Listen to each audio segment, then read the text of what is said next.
Welcome, ladies and gentlemen, to Spirit Talk Australia Radio. I had to get it all in so we get our star happening. We have an amazing special guest tonight. We have Morgana, who is a Gardnerian Wiccan High Priestess and the International Coordinator for the Pagan Federation, an international pagan organisation. She is British and has lived in the Netherlands since 1974. Over the years, she has facilitated a variety of Gardnerian Wiccan groups. She is co-editor of the international and bilingual Wiccan Read. Now, I have to tell you something. I heard an interview earlier where they said, "We can read." I know, I heard that weekend read. And I thought, "We can read." That's really clever play on words. And then I realised it was just a pronunciation. We Can Read magazine, which was launched in 1980 and is coordinator of Silver Circle of Wiccan Network in the Netherlands.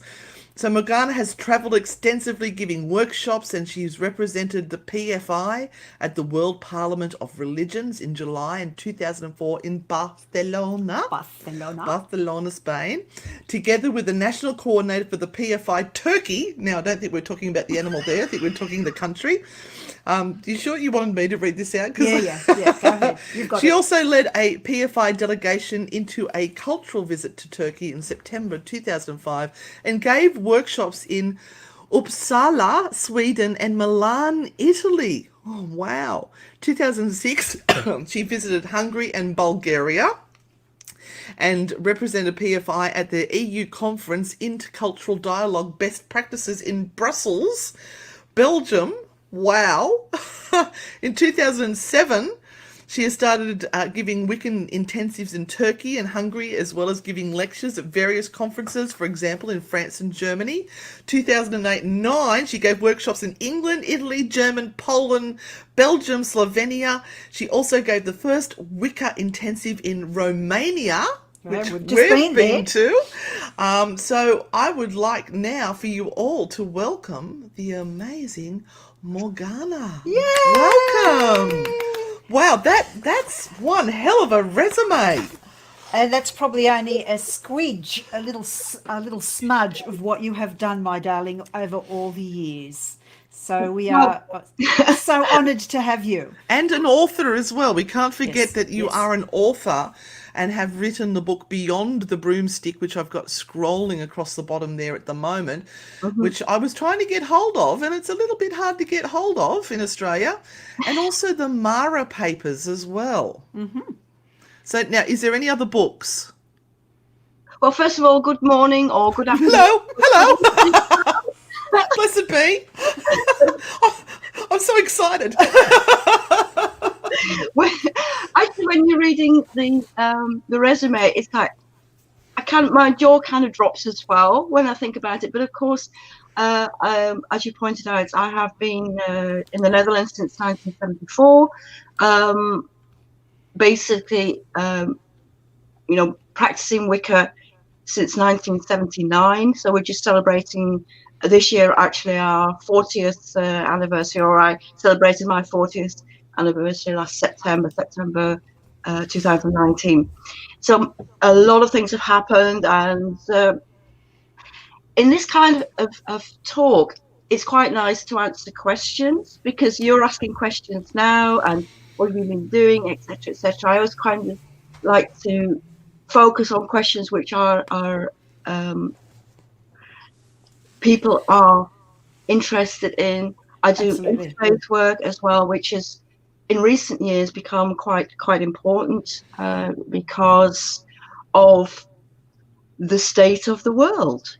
There are certain periods in my life when I've seen that things like human rights are more in focus. Yeah. I'm a child of the 1960s, my dears, and it was like all these hippie, peace and love and all the rest of it. And it's so sad today when I'm thinking how much of those values and our wishes and dreams are still not being accomplished. And it's so when you talk about, giving the first Wicca workshop for example, in Turkey, in Istanbul, or in Romania, thinking what I've done in 40 years, to encourage people to look at a spirit, look at a nature religion, to look at the divine feminine. And when I started, and now looking at the state of the world now, I think sometimes I get quite sad. On the other hand, I'm quite optimistic still. But this is kind of where I am and who I am. So hearing my biographies, yes, there have been quite a lot of changes in the last 3 or 4 years. And do you feel the interfaith work? Sorry.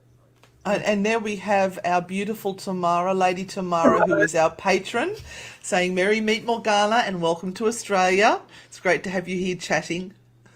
Yes, of course, it's due to Tamara that I'm actually here, because she reached out to me as an elder to see if I would be interested in working on a project or a book she was working on, called Pagan and Witch Elders. Yeah. And when people call me an elder, I think, oh, Who are they talking about? That can't be me. I'm still a hippie. exactly. So Tamara and I had a good session of, what have you been doing, etc., etc. And of course she said, you guys got this spirit talk and we'd love to have you. So I said, yeah, sure, fine. It would be a real pleasure. What do you want me to talk about? So anyway, thank you, Tamara, for introducing me to these lovely ladies and spirit talk people. We'll see how far we get today. And I mean, I'd love to come to Australia one time, but at the moment that's just not on radar.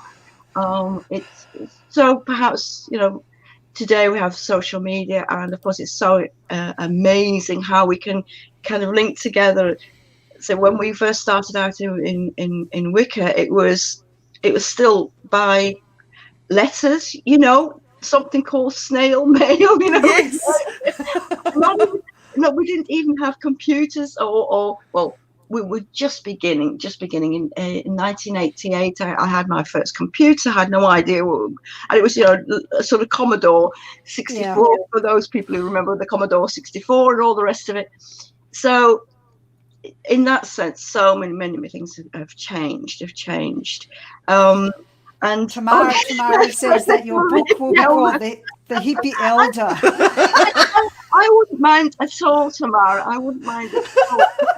So many of I was just saying, so many of my ideals and dreams and being a pagan actually stem from being within that hippie, the 60s, because the music, and there were people looking at spirituality. So in fact, that whole era has also really marked who I am and my love for traveling, and just this idea of being together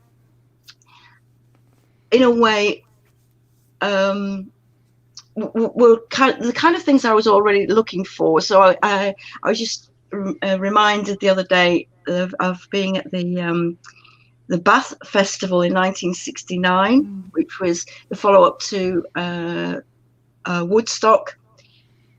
So there were people like Led Zeppelin and the Byrds and Jefferson Airplane, and then they ended up standing on stage with Dr. John and Canned Heat, and it was amazing. And then the year after that, I went to the Isle of Wight Festival with Jimi Hendrix was there, and Joni Mitchell was there, and wow. in fact, Jimi Hendrix it was his last performance because he died a few weeks later.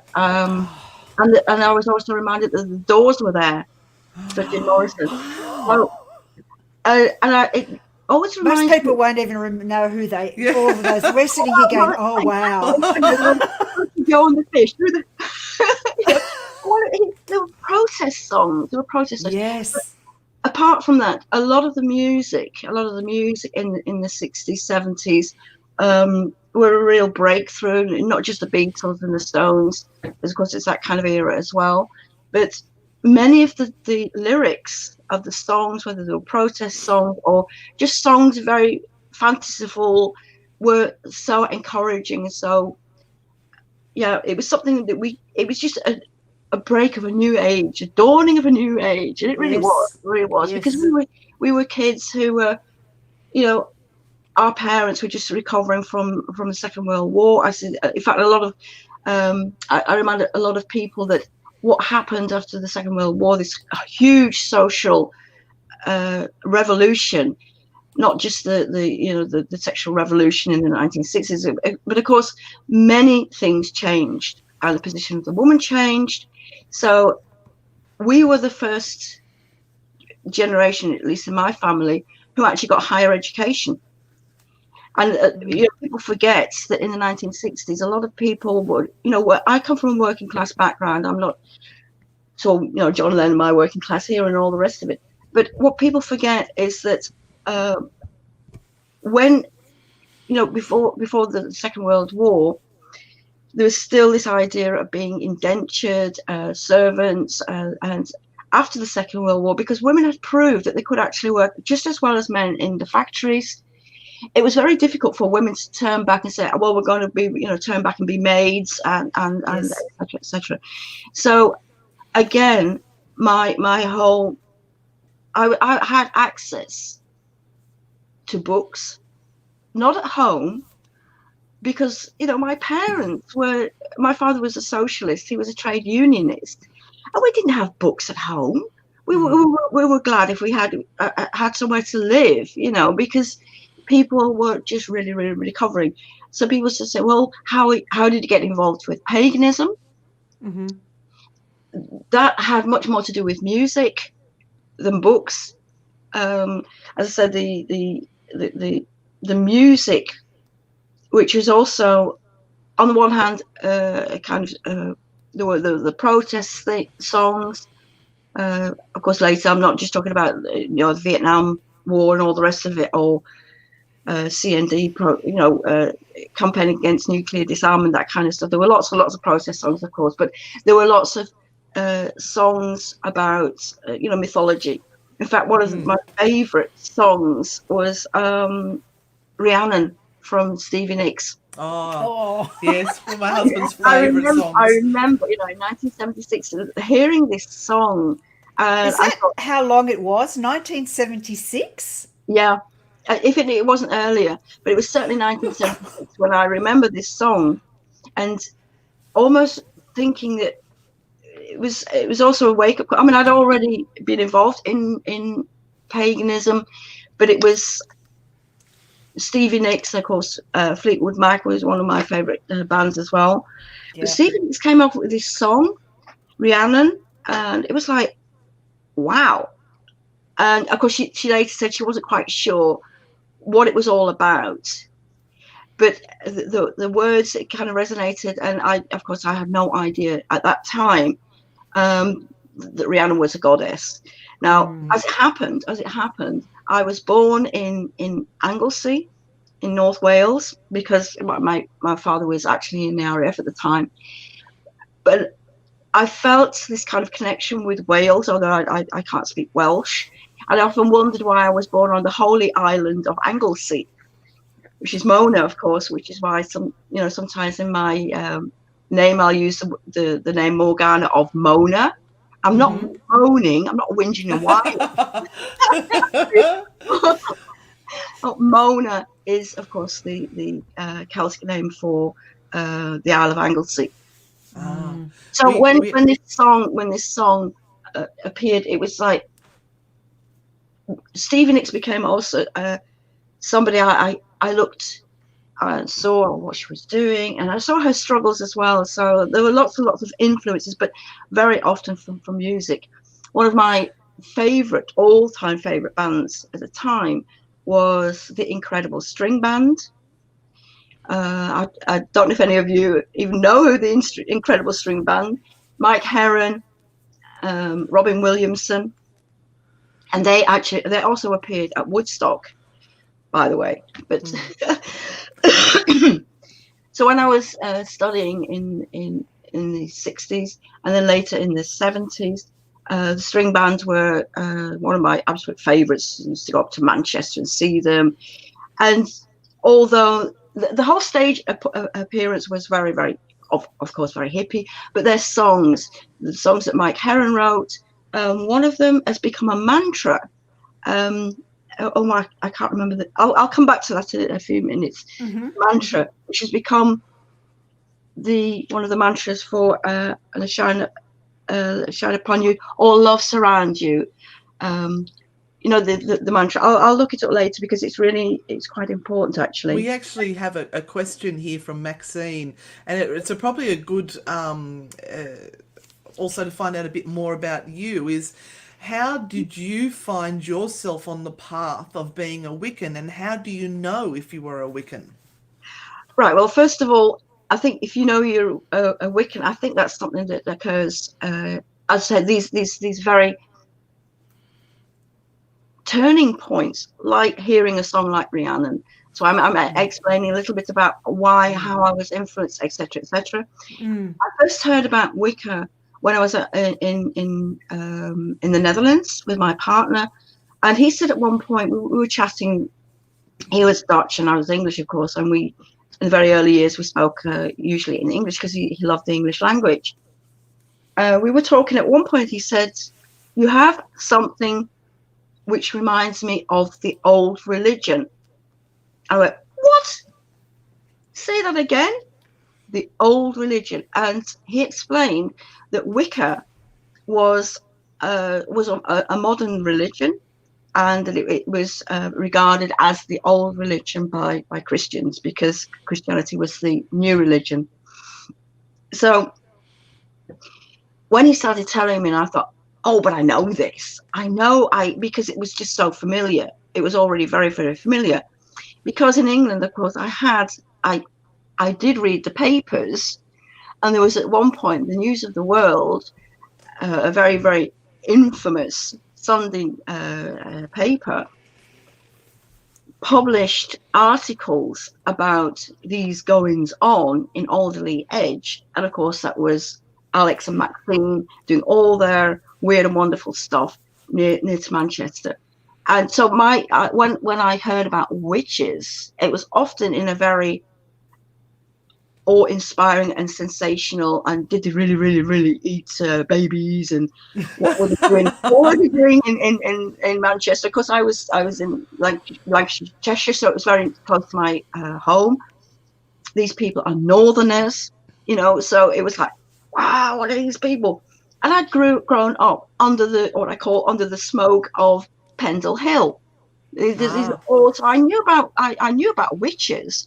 I knew about Halloween, and then these people are on Alderley Edge doing all these weird and wonderful things. So I said, yeah. But so I was a bit hesitant. I thought, ooh, is this what the Wicca's all about? These funny people are doing these midnight rituals.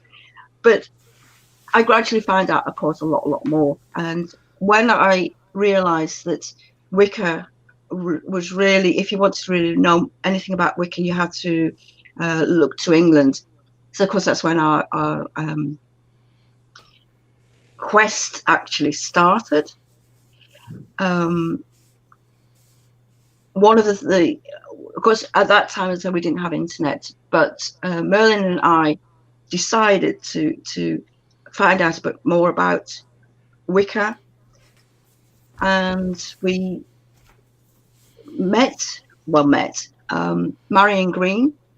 There were a couple of books from Marion Green, and the other person we were interested in was Dolores Ashcroft Vicky. She was from the Servants of the Light. As it happened, both of them were offering courses, written courses.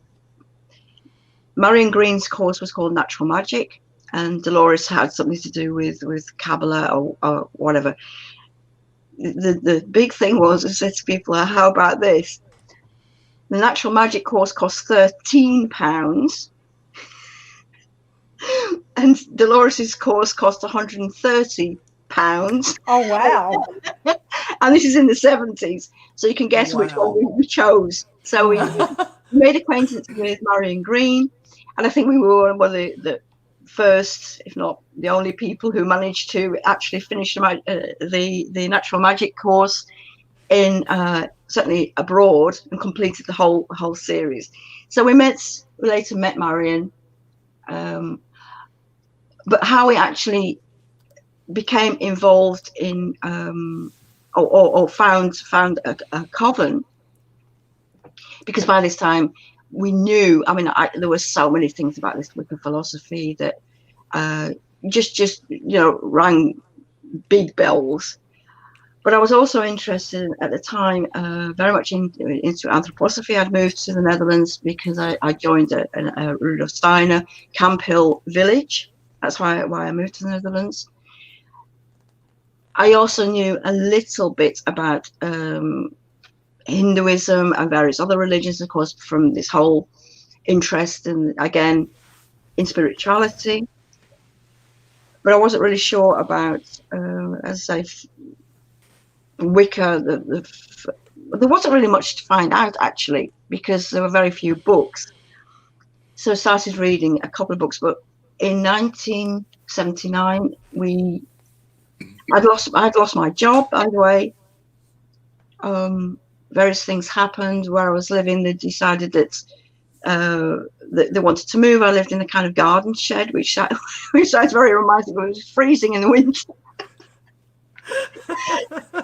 Things happened. So Merlin and I decided in 1979 to go to England. We'd been to England before that, but of course, but we decided to have our own magical mystery tour, because, I mean, what do? We have no home anymore, so off we went. At the Atlantis bookshop, Merlin actually found this one piece of paper with an address on, somewhere in Brighton. The people looking, Gardnerian Coven, were looking for seekers. Wow. So we've been to the Alexandrian bookshop. The Atlantis. The Atlantis, yeah, the Atlantis bookshop. We've been there. I've bought books. So we did a trip round to Avebury and to Tintagel. I came back via Brighton. To cut a very long story short, we did actually go and visit these people, and had various conversations with them. And of course, they were interested. Why would we want to, get involved in Wicca, be initiated and what have you? And we said basically, we just want to start a coven. So okay. A few weeks later, about 3 weeks later, I got a telephone call, which was also very unusual at that time. And it was who would then be our high priestess, asking us if we wanted to be initiated. So 3 weeks in September 1979, of course, we went over and were initiated. So but I think you are a witch or you're not. You can't be, I always say to people, you can't teach Wicca. You really can't teach. What you can teach are the skills, visualization, you can meditation. You can learn those kinds of skills, but you can't learn to be a witch. You really can't. You are a witch or you aren't a witch. All we try to do, I always say to people, I try to guide people, because it's like me, I didn't have all the information. So when people say to me, I'd like to become a witch, then I say, okay, I'll become a witch. I'd like to get to actually be initiated. I always say to people, well, let's explore, and also explore your path. And of course, that's how I always say to people, I can guide people, and then they can decide for themselves whether this path is for them or not. Yeah. Yeah. Did you actually get to meet Gerald Gardner? No. He died in 1964. So no, I didn't meet him on my hippie trails. But you did go to India, I believe. Is that correct? Yeah. I've just seen that Tamara's actually asking a question. Oh, yes, she is. The difference between Alexandrian and Gardnerian Wiccan.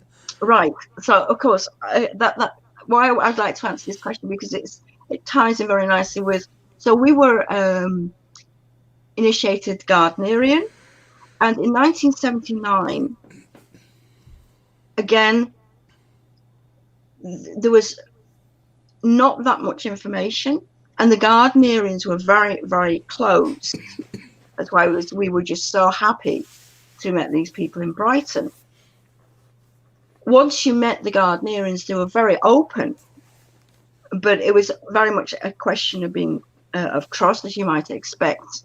Yes. Now, in the course of time, there were, of course, I met many Gardnerians in England, and of course we connected with other Gardnerians in Australia and Canada and America, etc., etc. But what we actually saw happening was that certainly in the UK, there were more Alexandrians than Gardnerians. By the 1990s, there were far more Alexandrians than Gardnerians, or at least the Gardnerians kept themselves pretty quiet. There was also, if you remember, at the time, Janet and Stuart were very popular. First of all, Alex and Maxine, but of course, Alex died in 1988. I think it was 88. Maxine was still giving talks in London, the Temple of the Mother, I think she called it. So she was giving her monthly soirees. But it was Janet and Stuart, who were already living in Ireland, who were really, really giving Wicca a face. There were Stuart's book, What Witches Do, came out in 1971. Here in the Netherlands, we were, of course, talking about Gardnerian Wicca, but we're also Alexandrians here in the Netherlands as well, and gradually we met quite a few. What we noticed was that the Alexandrians, their emphasis was actually more on magic and less on the religion, whereas what I'd recognized within Gardnerian Wicca was we put more emphasis on the religion and secondly magic. And when I talked to my Alexandrian friends in the Netherlands, they were super critical of the way we did things, because they kind of said, oh, well, you just fiddle around. Because they were the masters of ceremonial magic. They also have this angelic system. And I said, well, you know, I'm much more into a nature religion, and reminding them that Wicca is a mystery tradition. People forget. It's, you know, it's a nature religion, it's a goddess religion, it's so many things. And because it's a mystery tradition, many of our rituals and emphasis is on the mystical side. Yeah. The way the Alexandrians did it was very much via high magic, ceremonial magic, and they were super ritualists. Now, at that time, Alexandrians and still in Europe, Alexandrians and Gardnerians often work together. The differences between Alexandrians and Gardnerians is becoming less and less. I say, so the Alexandrians have this huge emphasis on ceremonial magic and are very into color attributes, planetary attributes. They have this whole connection with angels. Alex was, into Kabbalah and all sorts of weird and wonderful things. And we just didn't have that emphasis. My emphasis was on the earth. So my emphasis was on earth magic. And that is still, I still think that is the huge difference between Alexandrian and Gardnerian. But of course, if I say that, 50 million people will say, oh, no, it isn't. but we're still within Gardnerian Wicca, certainly from Silver Circle point of view. We still put this huge emphasis, one on community, and secondly on the ritual practice. And of course, for me, it's a lunar religion, and this huge emphasis on the cycles of the moon and the connections with spirits of the land. And Alexandrians don't seem to have this as much. So you get what happened in subsequent years. In the 90s, I said many Alexandrians, more than Gardnerians. That kind of changed, and that changed also in the Netherlands. There weren't more Alexandrians or Gardnerian initiates, by the way. It was just, we were just sort of starting out, and a lot of it was, of course, Silver Circle. We started our network. We had We Can Read.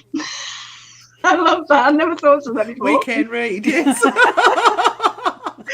And of course, we were publishing articles. So gradually, and of course, there were people who had been initiated Alexandrian, but met Gardnerians and started having relationships. So there were all these witches who were, intermarrying.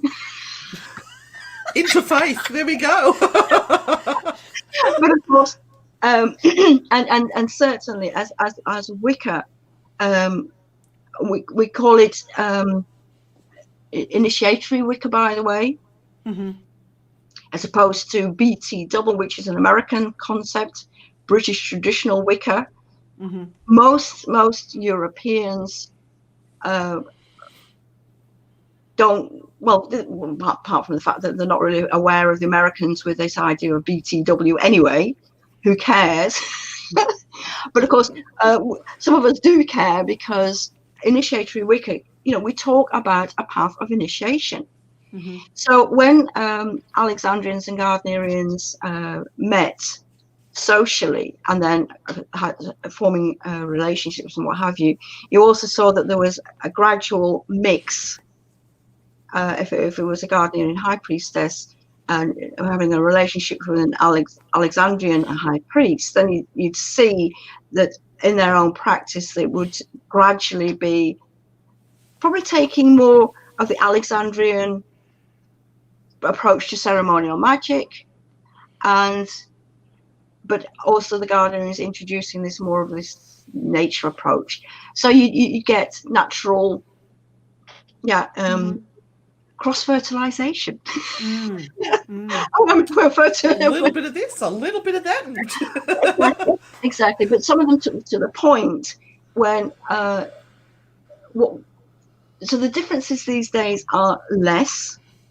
And I will say, if you look at the way people are actually working in covens, I always say my coven is tradition-based, not deity-based. So if I say my coven is a Gardnerian coven, then of course there'll be things, obviously the influence of Gerald Gardner, but also the influence of Doreen Valiente and various other people. So, but as we move on, and of course there have been so many changes, Maxine has also done a kind of comeback in recent years. So there's been this huge reassessment of what it is to be an Alexandrian. And of course, there's always this big question as well, like what is Gardnerian? And it's not always been a smooth ride either, because there are people now who say this is, my book of shadows is bigger than yours or whatever. So the differences, and still in America, a Gardnerian would never ever work with an Alexandrian, and certainly not. But in Europe, who cares? Yeah, we're all witches. Yes. And we're all part of this initiatory Wicca, meaning we all follow this path of initiation, the doors opening, etc., etc. So there are global differences It depends where you are. It depends who you ask. But as far as Europe is concerned, and I obviously can speak for Europe more than I can speak for Asia or for America, or what have you. I think what's happening now is that people are also evolving.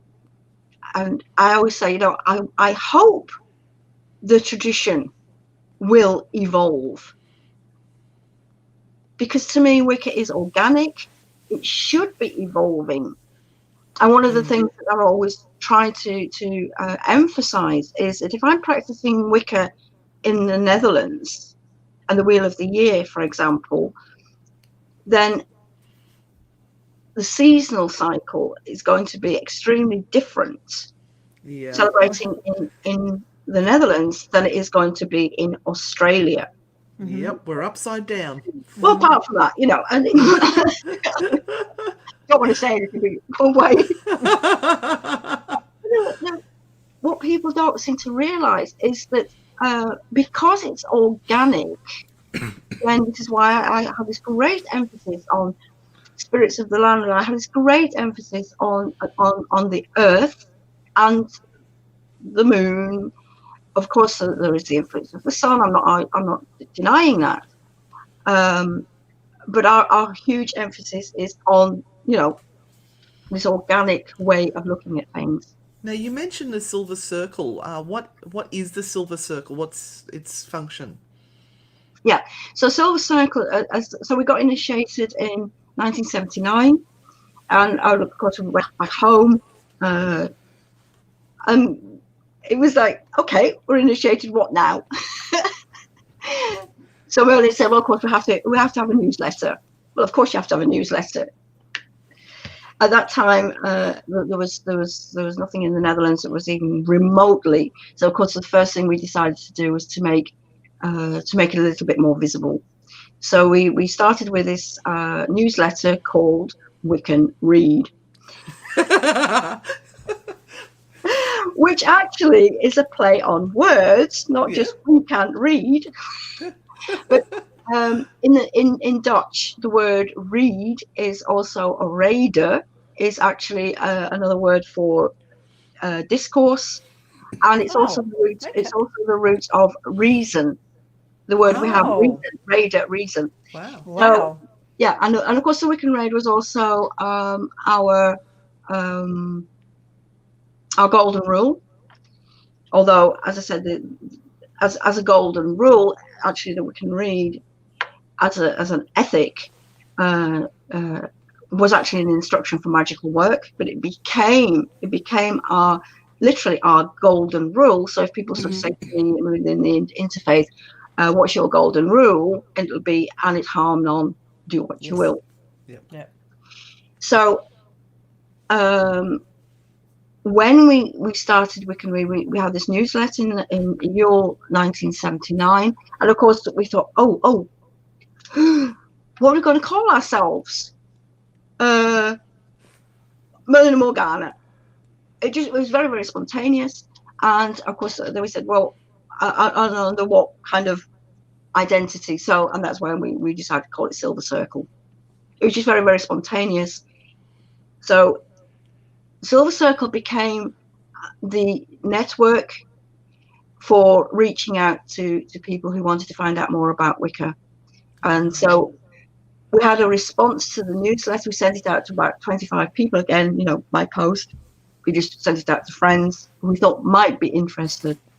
And at spring equinox 1980, Wiccan Read was then launched, or was officially became our newsletter. And of course, for those who remember Roneos and stencils and the awful smell. Yep. I'm an old school teacher. Yes. Yep. And the methylated spirits. Everywhere. It just went everywhere. Yeah. So that's how we started with the magazine, and it was a quarterly magazine, and we immediately sent out letters and what have you to, again, our Australian friends, which was actually Julia at the time, and to people like Selena Fox in America, and a couple of people in Canada, if they wanted to have an exchange of the magazine. And that's of course how we started, lots and lots of people. How many are there in it now as compared? You were saying it started with a lovely little group of 25. So what were the numbers over the years? How did it all grow for you? Well, so 25 people responded, and what we decided to do, of course, Wiccan Read was then our way of reaching out to people. We were also still in a period of like, what do we want to do with Wicca? And I always remind people it took us 5 years before we actually had our first initiate. So in 1984, what happened was Wiccan Read had a response. People were very interested. So what we decided to do is, a couple of years later, was to have what was affectionately known as our Friday evening group, which was an information evening. So we'd invite people, and at that time we were still living in a flat in the middle of Zeist, where I still live. And at that time, if you had 5 or 6 people, it was a lot. So for many years, until about I think, when did we start having so about 1992, we had these Friday evening meetings. That's where the Mara aspect comes from, by the way. We were also invited by Olivia Robertson from Fellowship of Isis to form an ISIUM. It became, but we decided in the end not to, because we kept getting all these letters from places like Nigeria and Africa. All these people wanted us to do love spells and what have you. So I said to Olivia, sorry, please write us out. Don't mention our address in your newsletters. We will continue, and if you want, you let people know that in the Netherlands there is this ISIUM called Mara, and that's actually what we called the information Friday evening group. It was actually called our Mara group. And later in Wiccan Raid, I had a series of articles. I think I called it the Mara Papers or something. I can't remember what I called it. Yes, it's Mara Papers. I've got it actually scrolling across there. Yeah, and that was like a 20 long series. But it never did get to be a book, because I still want to maybe use what I gleaned as a basis of a book, but I never got around to it actually.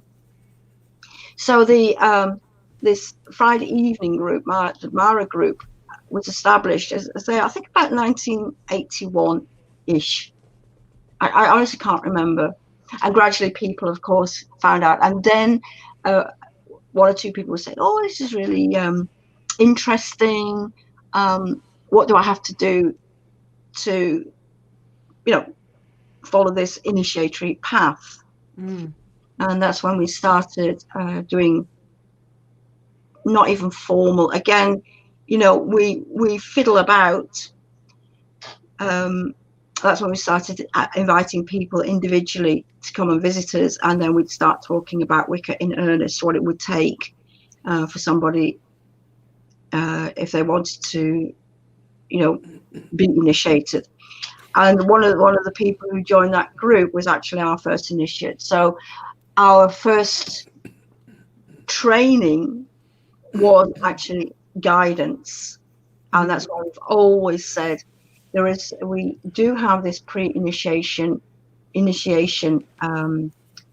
guidance. Later, that became and more formalized. It became, again, like the natural magic course. We started having our own postal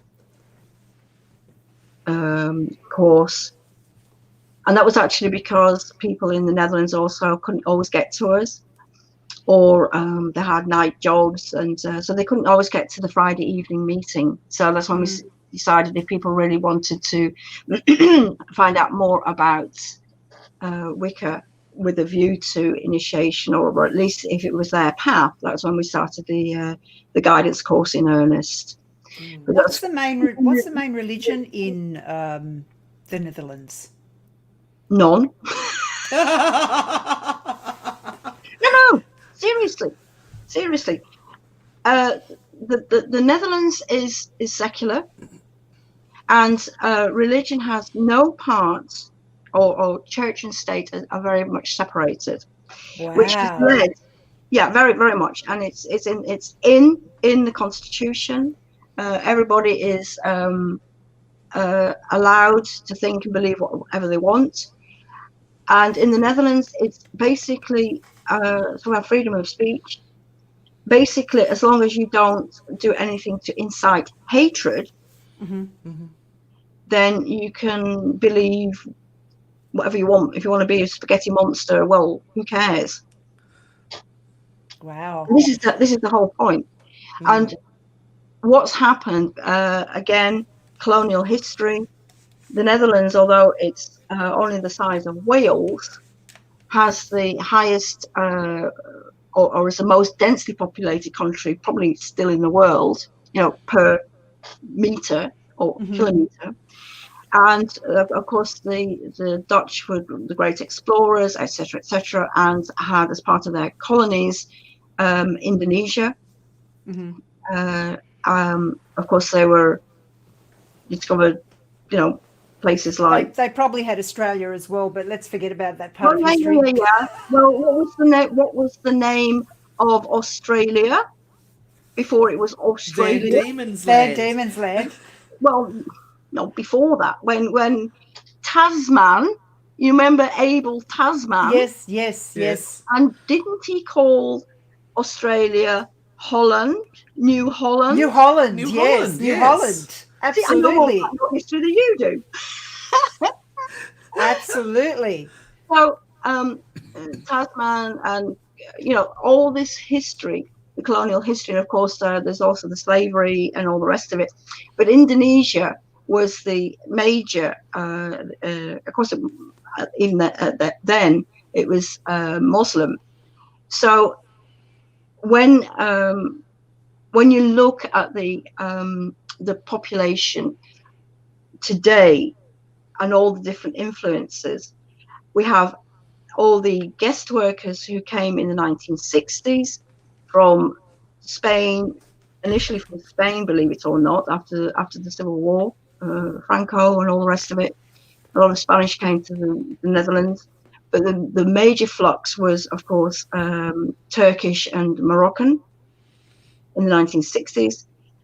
Gradually you saw, and the Netherlands has always been regarded as very, very tolerant, because way back when all the Muslims were thrown out of Spain in 1492, a lot of the Muslims found refuge in the Netherlands. A lot of people don't realize that. And of course, the Jews were also thrown out of, because Queen Isabella decided that you could only be a Christian. And if you weren't a Christian, then you were just, expelled. And a lot of course, Jews also came to the Netherlands, and Huguenots. And so a lot of them came to Amsterdam, but some of them also came from what we still call, Eastern Europe, and Huguenots and what have you.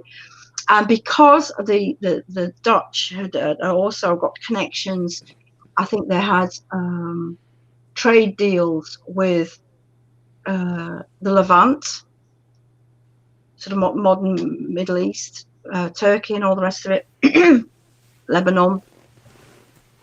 They had charters where they had the right of merchants and all the rest of them. They were the only country who could actually trade with the Japanese. I think they were on this island, and I think there was a period when there was in Japan where they wanted no European connections, and I think the Dutch were the only ones who could actually deal with trade in Japan. So they've got this whole, the British Empire, we had the whole, India, and the Dutch have Indonesia. So that's why we often call India is British India, and for the Dutch, it's like Dutch Indonesia. Yes. Yeah. So this has meant that the makeup of the Dutch and the tolerance towards religion has meant that there is no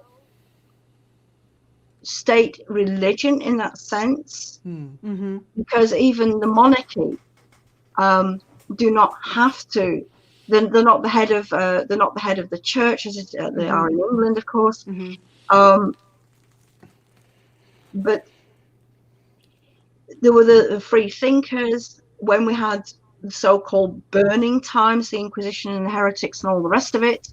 The Dutch was still quite tolerant and would be looking at reason, and so you get people like Spinoza and the free thinkers. So when we talk about religion in the Netherlands now, what we've seen at many of the churches, as people have left the church, and what we have now in the Netherlands are what people are actually calling multi-religion. It's actually called RMB, multi-religious belonging, and it means basically the people are mixing and matching all sorts of things. So you can have a Christian who dabbles in Buddhism, but it also means that people are looking at things like Wicca, but also combining it with Buddhist practice or what have you, or you have Christians who like the idea of Wicca. Sometimes it's really a bit of a hot pot, isn't it? It's sort of taking a bit of everything. Tamara is very keen to know what your plans are for the coming year with the craft, besides coming to Australia to visit. At the moment, what's happening in the Netherlands is that we also have something called super diverse. So super diverse means that in a particular city, like Amsterdam or whatever, you look at the population and how many ethnicities, how many nationalities are actually living in that particular city. And at the moment, for example, in Amsterdam, they have something like 182 different nationalities. Wow. And that's for a country, a population The size of Wales, yeah. No, Amsterdam, we're talking about population of just Amsterdam. Yeah. Wow. 800,000 people, not even a million. Wow. 182 nationalities. And when you ask people what is your religion, or what is your background, now more than 52% are actually not pure Dutch, whatever pure Dutch means. Whatever pure Dutch means. And it now means, so a city is called super diverse when the population is split.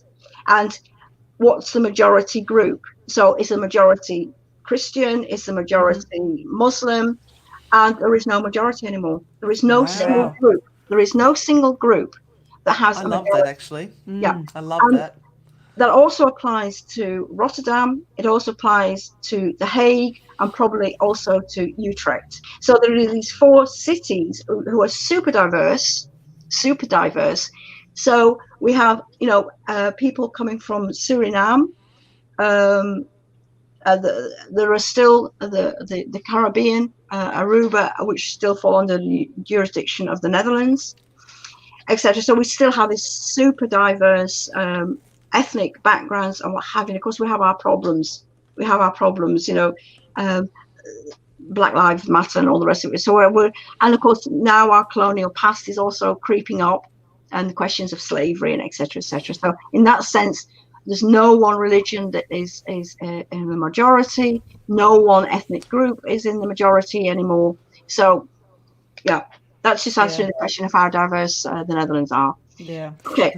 Lady Tamara just really wants you to speak a little bit about your inclusion in the Pagan and Witch Elders of the World book, and what you want to pass on to those that are looking for information with regard to finding their way, whether it be in the craft or elsewhere, and what you have learned that is the most important in all of this. What little That's a big pearl, question. what pearl of wisdom do you want to pass on to those that are looking into this right now in this Well, it's very in a nutshell is be true to yourself, and when you're looking for spirituality, be very discerning.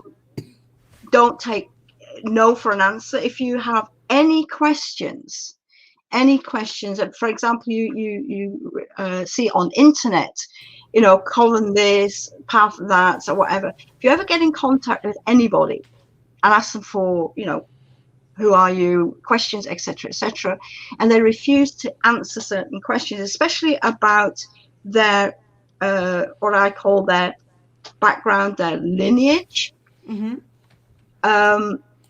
If people tell you a story which you think is too good to be true, it as we probably know, is. usually it probably is. And if people cannot and will not reveal their own background, which can be verified, by the way, because there are lots of people around now who've been around since the 1970s, if they cannot fulfill that, then I would say have your own, be very, very cautious. Having said all of that, I think Wicca still has a great deal to offer. And what I see on the interfaith arena is that many people are still looking for spirituality. Yep. Some people prefer to use the word spirituality rather than religion. What I've seen within the Wicca community, but certainly within the pagan community, is this great connection and great concern for the earth. And so what I'm seeing now is anybody who is more interested in Wicca, I emphasize this connection with the spirits of the land. Yes. Yeah. Yep. And the emphasis on ecology. And if you want to be a witch or a priestess, then to me, also the connection with community is very important. And so I think if anybody is interested in the Wicca path, then they should really, really question their own intentions. What do you really want to achieve? Because if you want to worship the gods, revere the gods, nature spirits and all their magnificent glory, you don't need to be initiated. And you don't need to pretend either. What I say to people is if you want to start following a Wicca path right now, is first of all go outside and go and have a look at what you can see, what you can observe, also the night sky.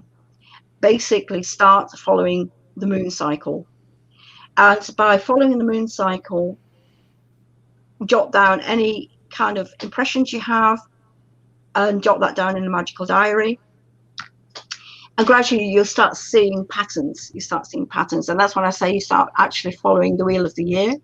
And of course, I'm not saying that you shouldn't find information, but what you're actually already doing is you're physically, and I think this is so important, physically realizing that Wicca is looking at an organic system. Organic because the moon alters flood and ebb and all the rest of it. It also affects us because we're 80% maybe more water. These are all organic processes. How does the moon regulate agriculture? The farmers who still follow a moon calendar. Yeah. Festivals, even in the established religions, are also, think of Ramadan, Easter, are all still based on a lunar calendar. So moon magic is perhaps the thing that we can all start practicing, initiated or not. What's the benefit of being initiated? What does that sort of give you, as opposed to just, as you said, eclectic on your own? Yeah, doing it on your own, or just taking from whatever those bits and pieces that you feel are important to you. Yeah. Well, as I say, Wicca to me is first and foremost a mystery tradition, and the mystery tradition, a classical mystery tradition, would inevitably involve initiations. So that's why the initiations are so important, because that's why we call it initiatory Wicca. When we realize what it takes to become initiated, what state of mind, of course, we start realizing that we have to learn things, observe things. So when we talk about Wicca as an initiatory path, we're already talking about a different kind of awareness and a different kind of responsibility. Because in any of the mystery traditions, we'll have something called an oath. You swear. If you're working in, if you look at the mysteries, the Eleusinian mysteries, whatever, very often there was a process of making an oath. Of course, the Greeks, and there are many professions, doctors who take the Hippocratic oath, lawyers who have to take oaths. So that's not unusual for any kind of profession or any kind of way in which we realize that there are certain things which cannot be revealed. And but also our connection with these higher powers, Hippocrates. It's this world beyond that which we don't automatically know, but by being initiated, of course, we learn to experience these worlds. So again, I said, you do not need to be initiated to worship the gods, but I do think you need to be initiated, one, if you want to start your own coven. In other words, if you want to go to the point of following all the different initiations to the point when you can be qualified as an elder, qualified as a high priest, high priestess, but be a qualified witch. And as much as a doctor is qualified, as much as a lawyer is qualified. So I think in that sense, people start realizing, right, I see where you're going with this. There is a huge responsibility, If I'm helping somebody on the path, then I have a huge responsibility towards them. I can destroy them. But my oath, my sense of right and wrong, and of course with magical work, my ethics as far as magical work automatically give me this radar, this course. When that's why I say I like people coming onto my guidance course, because I can get to know them. I can guide them, but I can sort of say, well, have you thought about this? If somebody's got a blockage or what have you. So the guidance course is not just, it's helping people to find the path, but it's also helping people to figure out, what are those blockages? Why are you having this big problem with the word God? You know, are you still a practicing Christian? Where does that, so these are all ethical questions. And I think in that sense, the initiatory path, the initiatory Wicca in that sense gives people a little bit more, I don't like to say insight, because I know lots and lots of people have used the Wicca sort of blueprint and are excellent people and have become eclectic Wicca and given them weird and wonderful names.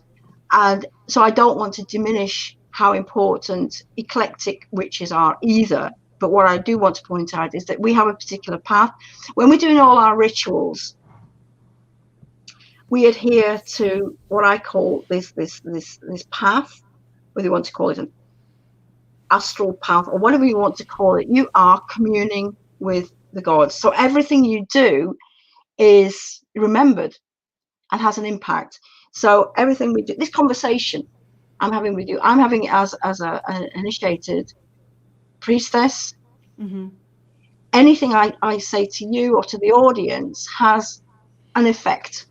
Yes. And of course, what I try to explain in Tamara's book, my experience has a huge impact.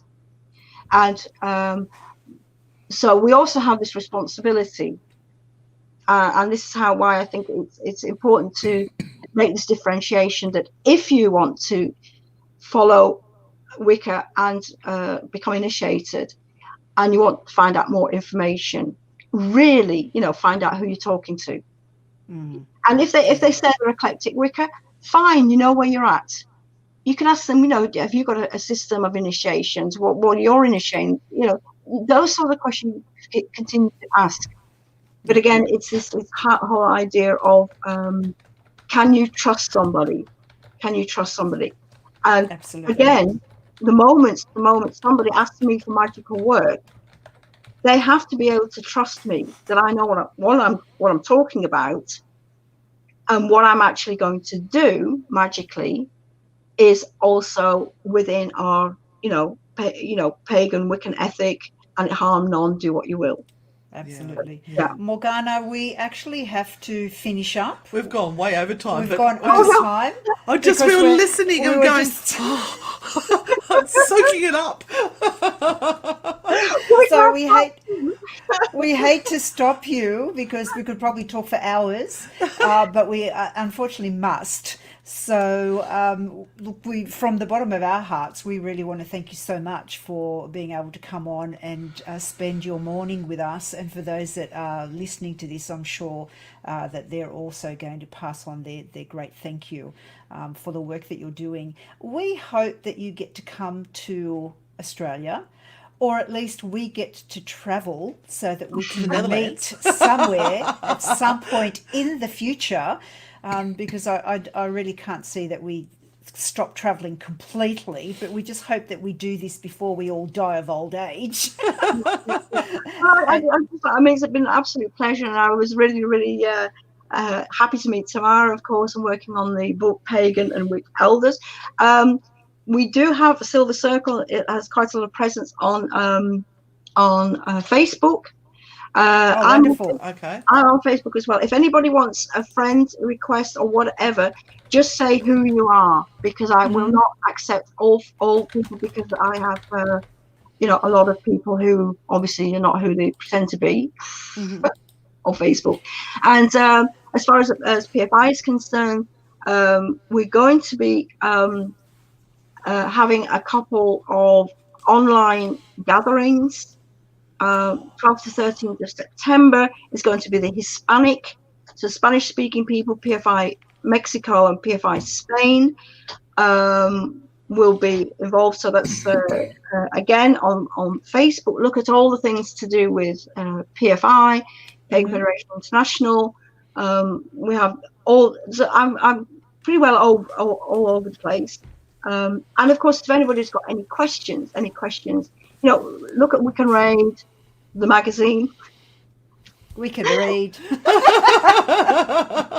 I just love that. I've ruined it forever now. And of course, if anybody has any questions, of course, you can always email me or whatever. So I'm not gone. I'm just, there somewhere. But it was absolutely a pleasure to meet you all. I'm really super happy to meet you all, and I hope we'll connect again later. I'm sure we will. I'm sure we will catch up in the months ahead and have another beautiful discussion with you. Can you just hold, Morgana? Just wait there. I'll pop you out, and then I'll just say goodbye to the audience, and we'll come back and say goodbye to you personally. Just 1 sec. Oh yeah. Anyway, to our audience, thank you so much.